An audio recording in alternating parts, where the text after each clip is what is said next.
ಸೀಮಾ ಮತ್ತು ರವಿ ಮದುವೆಯಾಗುತ್ತಾರೆ. ರವಿಗೆ ನಶೆಯ ಪ್ರಭಾವವಾಗಿರುತ್ತದೆ. ಅಮ್ಮ, ನನ್ನ ಶರೀರದ ಒಂದು ಭಾಗ ಕೆಲಸ ಮಾಡುತ್ತಿಲ್ಲ. ಹಾಗೆ ಹೇಳಬೇಡ ಮಗನೇ. ನಿನ್ನ ತಂದೆ ತೀರಿ ಹೋದ ಮೇಲೆ ಮನೆ ಎಲ್ಲ ಜವಾಬ್ದಾರಿ ನೀನು ನೋಡಿಕೊಳ್ಳುತ್ತಿದ್ದೀಯಪ್ಪ. ನೋಡಿ ಅಮ್ಮ, ರವಿಗೆ ಒಂದು ಭಾಗ ಲಘುವಾಗಿದೆ.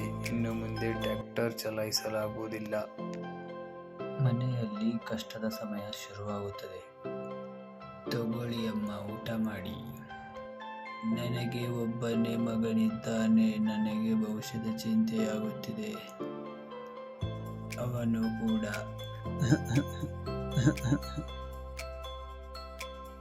ಅಮ್ಮಾಜಿ, ಈ ರೋಗ ಇಲ್ಲಿವರೆಗೂ ಇರುತ್ತದೆ. ನಾನು ಅಲ್ಲಿವರೆಗೆ ಹೋಗಿ ಜಮೀನಿನಲ್ಲಿ ಕೆಲಸ ಮಾಡುತ್ತೇನೆ. ನೀವು ಚಿಂತೆ ಮಾಡಬೇಡಿ.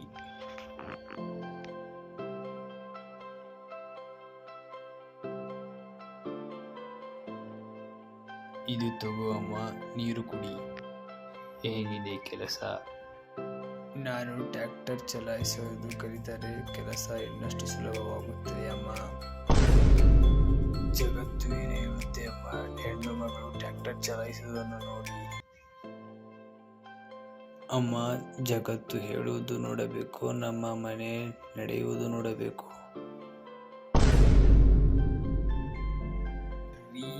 ಹೊರಗೆ ಬನ್ನಿ. ಅಮ್ಮ, ನಿನ್ನೆ ಮಾಮನವರು ಬಂದಿದ್ದಾರೆ. ಅಮ್ಮ, ಮಾಮನವರು ನನಗೆ ಟ್ರ್ಯಾಕ್ಟರ್ ಚಲಾಯಿಸುವುದನ್ನು ಕಲಿಸಿಕೊಡಬೇಕು. ಸೀಮಾವು ಟ್ರ್ಯಾಕ್ಟರ್ ಚಲಾಯಿಸುವುದನ್ನು ಕಲಿತಳು. ಒಂದು ದಿನ, ಅಮ್ಮ, ಈ ವರ್ಷ ಪೂರ್ತಿ ಇಡೀ ಊರಲ್ಲಿ ಹೆಚ್ಚಿನ ಫಸಲು ನಮ್ಮ ಜಮೀನಿನಲ್ಲಿಯೇ ಆಗಿದೆ.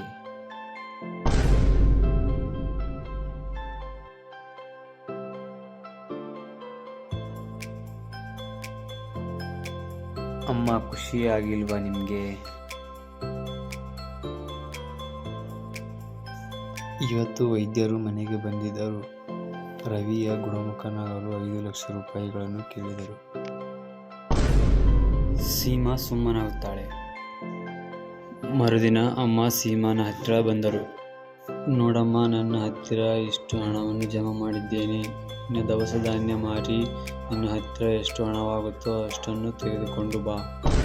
ಸೀಮಾವು ಮರುದಿನ ದುಡ್ಡನ್ನು ತೆಗೆದುಕೊಂಡು ಮನೆಗೆ ಬಂದಳು.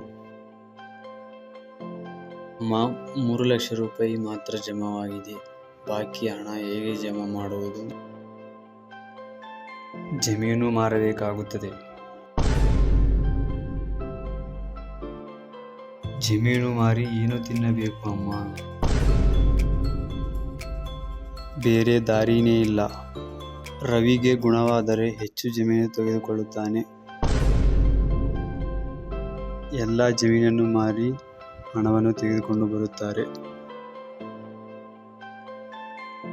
ಇದು ತಗೊಳ್ಳಿ ದುಡ್ಡು. ನನ್ನ ಮಗನನ್ನು ಬೇಗ ಗುಣಮುಖನಾಗಿ ಮಾಡಿ.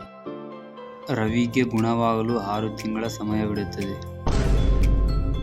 ರವಿಯ ಅಮ್ಮ ಚಿಂತೆಗೆ ಜಾರುತ್ತಾಳೆ.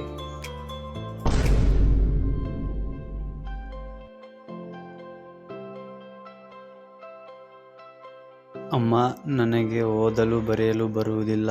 ಆದರೆ ನಾನು ಟ್ರ್ಯಾಕ್ಟರನ್ನು ಚಲಾಯಿಸುತ್ತೇನೆ. ಜೀವನವನ್ನು ಸಾಗಿಸುತ್ತೇನೆ. ಟ್ರ್ಯಾಕ್ಟರ್ ಎಲ್ಲಿ ಚಲಾಯಿಸುತ್ತೀಯ? ಜಮೀನು ಮಾರಿಯಾಗಿದೆ.